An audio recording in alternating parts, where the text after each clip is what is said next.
नमस्कार, मी अरमान पठाण. आपण बघत आहात शार्प न्यूज.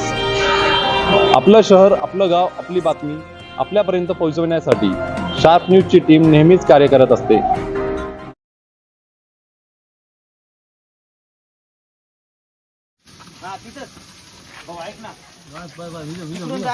तिकडून जा त्या साईड तिथे पेट्रोल आले ते. हा पेपर बंद आले यार.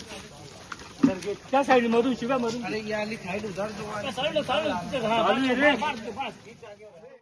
मालेगाव कॅम्प भागात कार पेटवून दिल्याचा प्रकार. नमस्कार, आपलं शार्प न्यूज मालेगाव मध्ये आपल्या सर्वांचं स्वागत. मालेगाव कॅम्प परिसरातून एक धक्कादायक बातमी समोर येत आली आहे. एका तरुणाने जुन्या वादातून किंवा रागातून उभ्या असलेल्या क्रेटा कारला आग लावून तिचं मोठं नुकसान केल्याची घटना घडली आहे. या प्रकरणी मालेगाव कॅम्प पोलीस ठाण्यात गुन्हा दाखल करण्यात आला आहे. पाहुयात सविस्तर बातमी. ही घटना दिनांक 26 मार्च 2026 रोजी साधारण रात्रीचा 1 वाजेच्या सुमारास घडली आहे.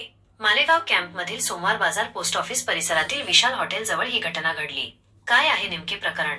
फिर्यादी संदीप दिलीप पवार, वय 46 वर्षे, जे स्वतः पवार गल्ली सोमवार बाजार येथे हॉटेल व्यवसाय करतात, त्यांनी या प्रकरणी तक्रार दिली आहे. संदीप पवार यांची MH41AS6999 या क्रमांकाची क्रेटा कार रात्री हॉटेल जवळ उभी होती. सदर आरोपीची माहिती मिळताच पोलिसांनी संशयितास चौकशीसाठी ताब्यात घेतले असून पुढील तपास पोलीस करीत आहे. सदर आरोपीने फिर्यादीच्या गाडीला आग लावून तिचे नुकसान केले. या भीषण आगीमध्ये गाडीचे मोठ्या प्रमाणावर नुकसान झाले असून अंदाजे 2 ते 3 लाख रुपयांचे नुकसान झाल्याचे फिर्यादीत नमूद करण्यात आले आहे. या घटनेनंतर मालेगाव कॅम्प पोलीस स्टेशनमध्ये CCTNS गुन्हा 45/2026 नुसार गुन्हा दाखल करण्यात आला आहे.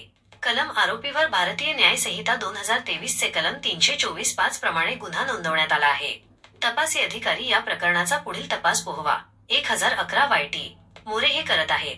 भरवस्थित अशा प्रकारे गाडी पेटवून दिल्याने परिसरात खळबळ उडाली आहे.